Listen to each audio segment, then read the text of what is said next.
request, can I give you a shake hand, please? Yes, thank you so much, Stephen Nedumaliye. ഞാൻ വന്നപ്പോഴേ ഇത് പ്രതീക്ഷിച്ചു.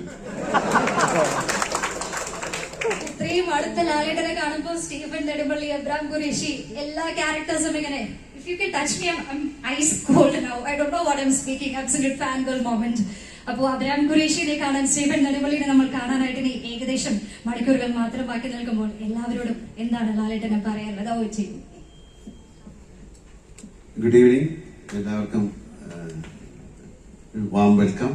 ഇതിലേക്ക് ഈ ഒരു ചെറിയ ചടങ്ങിലേക്ക് വന്നതിന് ഒരുപാട് സന്തോഷം. എമ്പുരാൻ എന്ന സിനിമയെ കുറിച്ച് കൂടുതലൊന്നും പറയുന്നില്ല, എല്ലാവരും പറഞ്ഞു കഴിഞ്ഞു. പക്ഷെ അതിനുമുമ്പ് എനിക്ക് പറയാനുള്ളൊരു വലിയ നന്ദിയാണ്, ഒരു ഗ്രാറ്റിറ്റ്യൂഡാണ്. കാര്യം സാധാരണ സിനിമകൾ ഇറങ്ങിക്കഴിഞ്ഞതിന് ശേഷം അതൊരു വളരെ സക്സസ്ഫുള്ളായി മാറിക്കഴിയുമ്പോൾ നമ്മൾ ഒരുപാട് പേരോട് നന്ദി പറയും. പക്ഷെ ഈ സിനിമയ്ക്ക് ഒരു പ്രത്യേകത എന്ന് പറഞ്ഞാൽ, ഈ സിനിമ ഇറങ്ങുന്നതിന് മുമ്പ് തന്നെ ഒരുപാട് പേരോട് നമുക്ക് നന്ദി പറയാൻ സാധിക്കുന്നു. അതിലേറ്റവും കൂടുതൽ നന്ദി പറയേണ്ടത് പ്രേക്ഷകരോടാണ്. ഈ സിനിമയ്ക്ക് വേണ്ടി കാത്തിരിക്കുന്ന ലക്ഷക്കണക്കിന് പ്രേക്ഷകരോട് നന്ദി ഈ അവസരത്തിൽ ഞാൻ പറയാണ്. Thank you so much.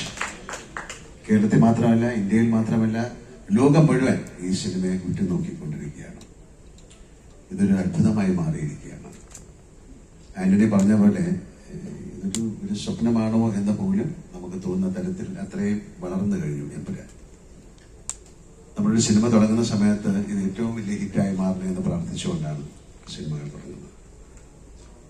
ഞാൻ സിനിമയിൽ വന്നിട്ട് 47 വർഷമായി. ഗോപാലേട്ടൻ പറഞ്ഞ പോലെ എനിക്ക് സിനിമ മാത്രമേ അറിയുള്ളൂ. ഞാൻ സിനിമയിൽ തന്നെയാണ് വളർന്നത്. കാര്യം വളരെ ചെറുപ്പത്തിൽ തന്നെ സിനിമ മുന്നോട്ട് പോയി. പക്ഷെ എനിക്ക് ഒരുപാട് പേരുടെ അനുഗ്രഹം കിട്ടിയിട്ടുണ്ട്. ഞാൻ വന്ന സമയത്ത് ഏറ്റവും വലിയ ആക്ടേഴ്സ്, നസീർ സാറായാലും മധു സാറായാലും Thikkurissy sir, SP Pillai sir, Nedumudi വേണുചേട്ടൻ, ഒരുപാട് പേരുടെ, സുഖമായിട്ട് അല്ലെങ്കിൽ ഞാൻ ജയന്റെ കൂടെ അഭിനയിച്ചിട്ടുണ്ട്. അവരുടെയൊക്കെ അനുഗ്രഹത്തോടുകൂടി ഗോപിച്ചേട്ടൻ, തമിഴിലാണെങ്കിൽ Shivaji Ganesan sir, Amitabh Bachchan sir, Nageshwar Rao sir, Rajkumar sir, ഒത്തിരി പേരുടെ ഒരു അനുഗ്രഹത്തോടു കൂടി വന്ന ഒരാളാണ് ഞാൻ. അപ്പം അവരുടെയൊക്കെ ചിട്ടയായ ഒരു സിനിമയോടുള്ള ഒരു സ്നേഹം മനസ്സിലാക്കി ജീവിക്കുന്ന ഒരാളാണ്.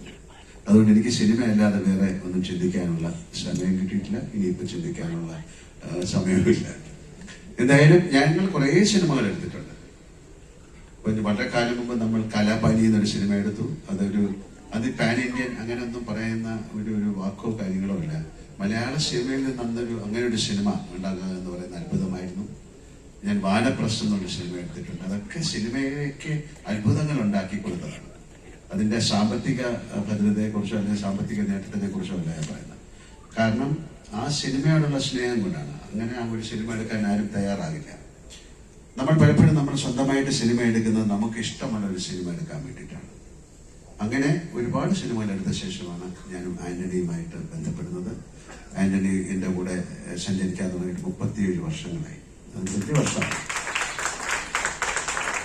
അന്ന് ചേർന്നത് മുതൽ സിനിമയല്ലാതെ അദ്ദേഹത്തിന് വേറെ ഒരു ചിന്തയുമില്ല. എങ്ങനെ നല്ല സിനിമകൾ ഉണ്ടാക്കാൻ പറ്റും, ഒരു ചെറിയ സ്റ്റേജിൽ നിന്ന് എത്ര വലിയ സിനിമകൾ. അദ്ദേഹം സ്വപ്നം കാണുന്നത് വളരെ വലുതാണ്. ആ സ്വപ്നത്തിലേക്ക് സഞ്ചരിക്കാൻ നമുക്ക് പറ്റുമോ എന്നുള്ള ചിന്തയൊന്നും ആന്റണിക്കില്ല. അങ്ങനെ തുടങ്ങി അദ്ദേഹത്തിന് അത് സാധ്യമാക്കാൻ ഒരാളെ കിട്ടി. അതാണ് പൃഥ്വിരാജ് എന്ന് ഞാൻ വിശ്വസിക്കുന്നത്. അതൊരു നിമിത്തമാണ്. അപ്പൊ അതിന് ആദ്യം പൃഥ്വിയോട് നന്ദി പറയുന്നു, മുരളി ഗോപിയോട് നന്ദി പറയുന്നു, ആന്റണിയോട് വലിയൊരു നന്ദി പറയുന്നു. കാര്യം ഇതൊരു തോന്നലാണ്. അത് മെറ്റീരിയലൈസ് ചെയ്യുക എന്ന് പറയുന്നത് അത്ര എളുപ്പമുള്ള കാര്യമല്ല. അങ്ങനെ ആ തോന്നലിൽ നിന്ന് ഒരുപാട് സിനിമകൾ ഉണ്ടായിട്ടുണ്ട് ഞങ്ങളുടെ. ഇത് 34ാമത്തെ സിനിമയാണ്. 35ാമത്തെ സിനിമ ഇപ്പൊ നടന്നുകൊണ്ടിരിക്കുകയാണ്, ഹൃദയപൂർവ്വം എന്ന സത്യനന്ദിക്കാരുമായിട്ടുള്ള ചിത്രം.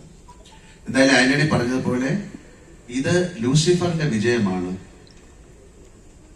എമ്പുരാൻ എന്ന സിനിമയുടെ തുടക്കം. ഇപ്പൊ രാജു പറഞ്ഞിട്ടില്ലെങ്കിൽ തന്നെ ഞാൻ പറയാം, ഈ കഥ 3 സിനിമകളായിട്ടാണ് വരുന്നത്. കാരണം ഇവർക്ക് ഓൾറെഡി അതിൻ്റെ ഒരു കഥയുടെ രൂപമുണ്ട്, എല്ലാം അവർ തയ്യാറാണ്. തുടങ്ങുമ്പോൾ തന്നെ പറഞ്ഞത് ഈ കഥ ഒരു സിനിമയിൽ നമുക്ക് പറയാൻ പറ്റില്ല. സാധാരണ സീക്വൽസ് എന്ന് പറയുന്ന ഒരു സിനിമയുടെ വിജയം, ഇപ്പൊ ദൃശ്യം എന്നുള്ള സിനിമ വളരെ വിജയമായിരുന്നു. അതുകൊണ്ട് ഞങ്ങൾ അടുത്ത ദൃശ്യത്തിന്റെ സെക്കൻഡ് പാർട്ട് അങ്ങനെ ഒരു സംവിധാനം വളരെ കാലം മുമ്പേ ഞങ്ങൾ ചെയ്തിട്ടുണ്ട്. കിരീടം ചെയ്തിട്ടുണ്ട്, അല്ലെങ്കിൽ നാടോടിക്കാറ്റിന്റെ സീക്വലുകൾ ചെയ്തിട്ടുണ്ട്. പക്ഷെ സീക്വലുകൾ വളരെ സൂക്ഷിച്ച് ചെയ്യേണ്ട കാര്യമാണ്. പക്ഷെ ഇത് ഓൾറെഡി നമ്മൾ പറഞ്ഞു കഴിഞ്ഞു, ഞങ്ങൾ ഇങ്ങനെ 3 സിനിമ ചെയ്യും. എങ്ങനെ? ഇതിന്റെ സക്സസ് അനുസരിച്ചാണ് അടുത്ത സിനിമ. അങ്ങനെ ലൂസിഫറിന്റെ 50-ാം ദിവസം നമ്മൾ പറഞ്ഞു ഞങ്ങൾ അടുത്തൊരു സിനിമ ചെയ്യാൻ പോവാണ്, എംപുരാൻ. അന്ന് ഇത് എത്ര വലിയൊരു സിനിമയായി മാറുന്നൊന്നും നമുക്കറിയില്ല. ഇപ്പൊ നമ്മൾ പറയുന്നു എംപുരാന്റെ അവസാനം നമ്മൾ പറയുന്നത് ഇതിനൊരു 3rd പാർട്ടുണ്ട്. അത് എംപുരാൻ എന്ന സിനിമയുടെ സക്സസിനെ അനുസരിച്ചിരിക്കും. കാര്യം അത് ഇതിലും വലിയൊരു സിനിമയായിട്ട് മാറാൻ സാധ്യതയുള്ള സിനിമയാണ്. അങ്ങനെ സംഭവിക്കട്ടെ പ്രാർത്ഥിക്കണം. എന്തായാലും ഈ സിനിമയുടെ ഒരു 2 വർഷത്തെ പൃഥ്വിരാജ് സിനിമകൾ മാറ്റിവെച്ച്, അഭിനയം മാറ്റിവെച്ച്, അദ്ദേഹത്തിന് ചെറിയൊരു ആക്സിഡന്റ് ഉണ്ടായി. എല്ലാം കണക്കിലെടുത്തുകൊണ്ട് ഞാൻ പറയാണ് 2 വർഷം ഈ സിനിമയ്ക്ക് വേണ്ടി ലൊക്കേഷനുകൾ അന്വേഷിച്ചായിരുന്നു. അതിന്റെ കൂടെ സഞ്ചരിച്ച ഒരുപാട് പേർക്ക് നന്ദി പറയാൻ ഈ അവസരം ഞാൻ ഉപയോഗിക്കുകയാണ്. അദ്ദേഹത്തിന്റെ കൂടെ സഞ്ചരിച്ച് ഈ ലൊക്കേഷൻ കണ്ടുപിടിക്കാനായിട്ട് നടന്ന അദ്ദേഹത്തിന്റെ